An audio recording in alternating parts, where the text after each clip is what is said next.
Oh my god! And if he goes crazy, if Baron Zemo finds him, we'd have like Jason from Jason X or the Vampire to keep him in check. Happy Gilmore, just go up there and stab him with a skate. Gilmore could lay a good punch on him. Oh yeah, no, he fighting was not his problem. Yeah, you know what? The difference between Happy Gilmore and Doug Glatt is Doug Glatt had a coach that believed in him. That's the only difference. Yep, you're right. Imagine he could have been a great enforcer though. Happy Gilmore. So I think he was trying out above his station. Like he was trying out for NHL. Yeah. Whereas if he was trying out for a farm team, it would have been a different story. He would have been a hero. Don't you think so? 100%. 100%. No questions asked. Oh, man. All right, last one. This one's really random, but I just liked it, and it made me happy. I wanted to do one nice one. It's Rocky Balboa, because in Rocky, he takes Adrian on a date. Right. So, I mean, he's just another enforcer. I brought in a lot of enforcers here. We don't have much skill on this team, but I just picked up another enforcer. I love it. I love it. So I went with, I'm assuming you and I are also on this team. Yes, of course. Right? As always. So I didn't go for a character for our next one. I went with Chris Pine, strictly so that Megan would come to our games. Wait, has he been any like athletic characters? I don't think so. Yeah, he's never really played an athlete. I think his character from Smoking Aces would be really wily. Yeah, or maybe his character. Oh, Steve Trevor. Yeah, Steve Trevor, or maybe from what was the train movie Unstoppable? Oh yeah. He seemed like that character was like small town dad, so I think that guy played some hockey. And that was like Pennsylvania, Ohio, somewhere, right? Like Pittsburgh. Yeah. So it was somewhere where there was a good minor league hockey division. So Megan and I were supposed to pick traveling teams that we could travel the universe with and form a cool crew and have fun. And Megan chose the Flurkin from Captain Marvel, Valkyrie from Thor Ragnarok, and Steve Trevor from Wonder Woman. I'm like, what? And I picked, who did I pick? I got, Korg. No, I didn't pick Korg. I picked Tom Hardy from Venom, Eddie Brock. I picked Valkyrie. Right. Oh, man. And then I picked somebody else. Oh, Aquaman, because I just figured they'd all be cool to hang out with. So Megan... Okay. No, your team. Just finish your statement because I got something I got to run by you. I was very excited today. That was it. I just thought it was pretty funny that Megan added Steve Trevor. She wanted to go on actual adventures, and I just wanted the crew to go to a pub with. Yeah. So I know my audience, and I know that if you and I are on the hockey team, she might come out to a game every now and then. But if Chris Pine is on the hockey team, she won't miss a game. She'll just want to see what he's up to. Yeah. Right. Just doing that. Did you see, before we finalize our team here, did you see the new Spider-Man Far From Home trailer? Oh, man. The Gyllenhaal. Right? But the one with, like, the Endgame, like, warning at the beginning? Yeah.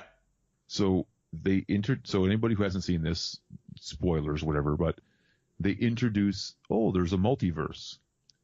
Did you get Venom goosebumps? I was hoping, yeah, I did. That's weird that you and I thought the same thing, because they need Eddie Brock. They need Tom Hardy in this world now that some characters are gone.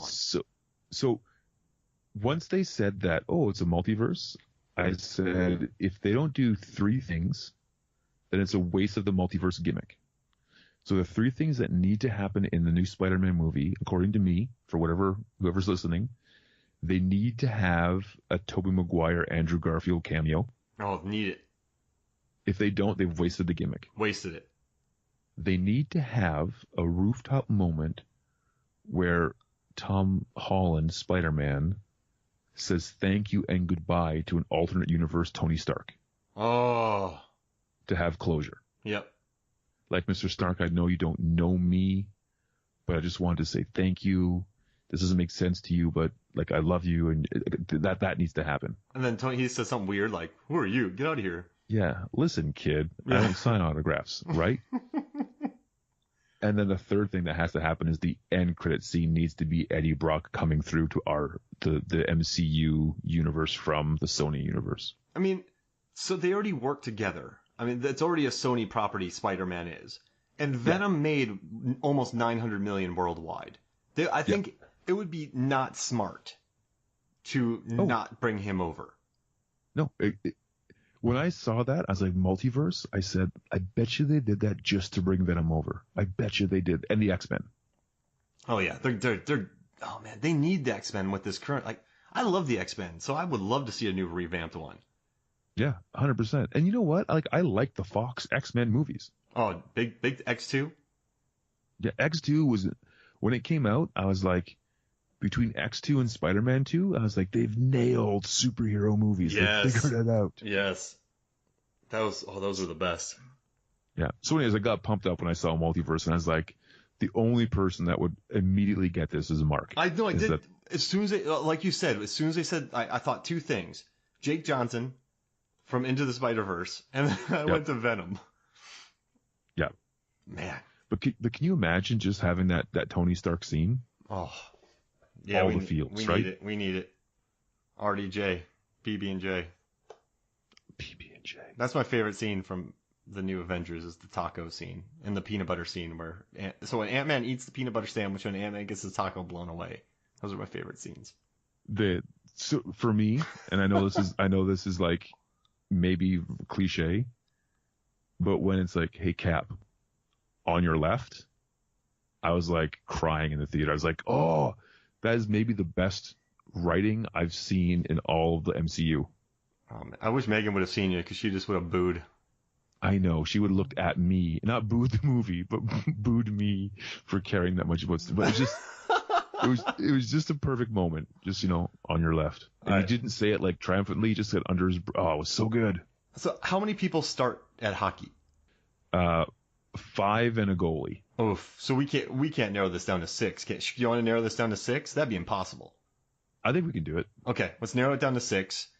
And so are we doing Chris Pine so he can show up every week, or are we keeping it? What are we doing?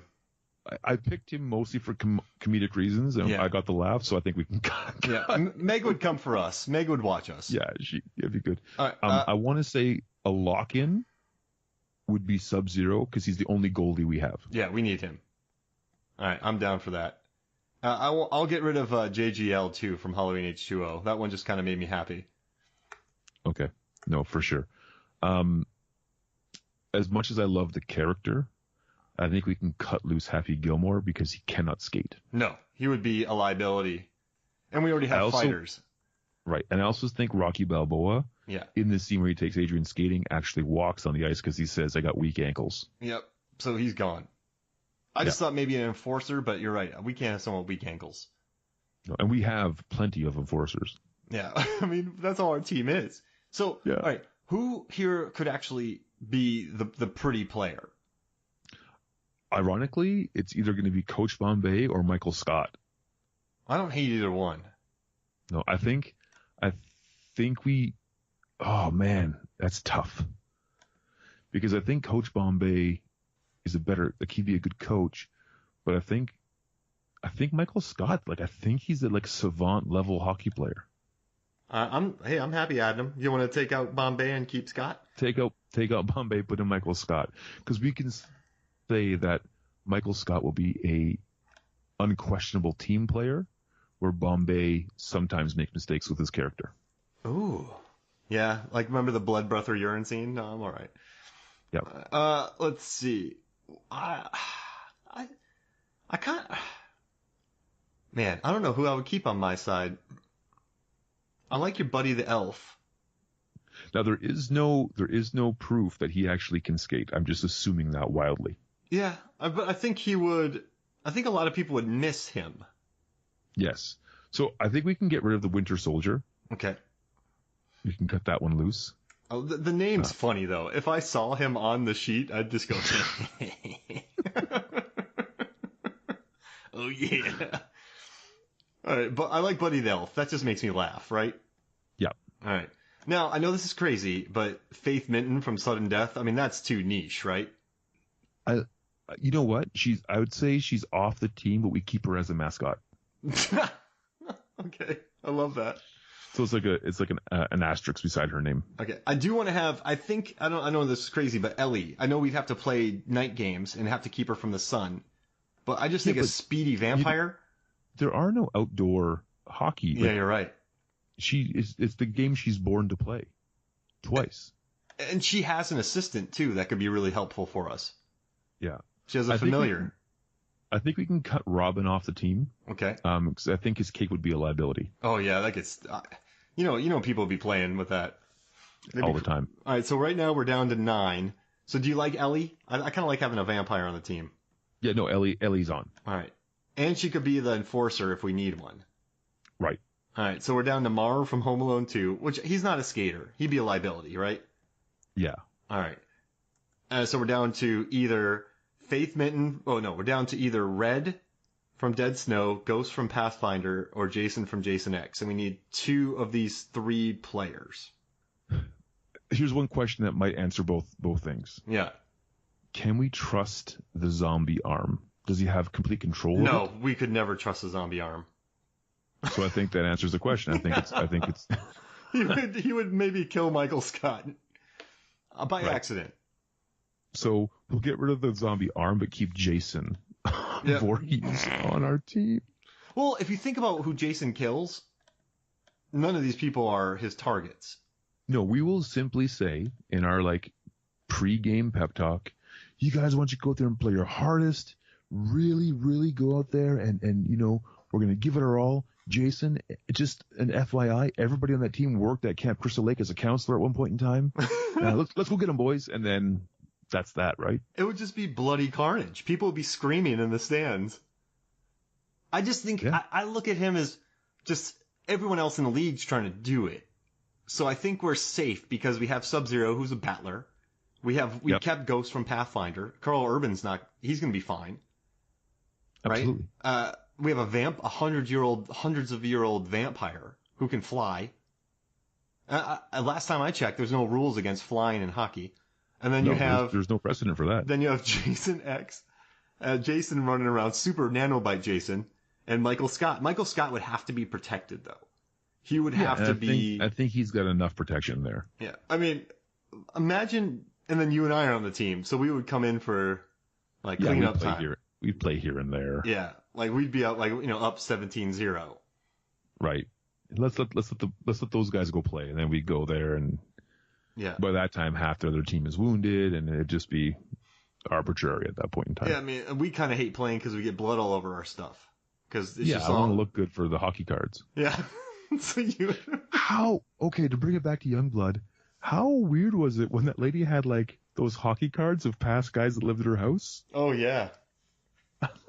And she was talking about weird. This. Yeah. And then she just kind of and then Keanu was there that happened to me the first time last year. Yeah, no, it was, it was weird. The 80s were weird, man. Yeah, I love it, man. This was fun. I'm glad you suggested it. We came up with the list. We dropped some good bits. We told some stories about ourselves. Yep. I mean, we're learning here, man. This is good. There you go. Youngblood brings it out. All right, so next we're going to be doing Dredd and Judge Dredd. Right. That's going to be a supersized episode. It's good, but I feel like that's when you hear about a new restaurant that's really, really good and the anticipation to go there. I can't wait to sink my teeth into Dredd and Dredd. Oh man, because I think that's good to buoy them out too. Because I love Dredd, but I think it's not like an hour and a halfer. Because it's just it's him destroying folks. So it's good to blend it in with some Judge Dredd. Yeah. And another Stallone movie for us. 100%. And again, not to get into it, because we're going to get into it when we do the pod, but I felt like Dredd was I love the movie, but I thought it would have been a better extended pilot to a Starz Dredd show. Yeah. Because it all happened within one day. It's just, and then he's going to go do his job somewhere. Oh, I guess we'll save it for the pod. Yeah. Right. Save it for the pod. But no, this was fun, man. I'm glad that I'm glad I own this triple pack now. I'm glad we did this pod.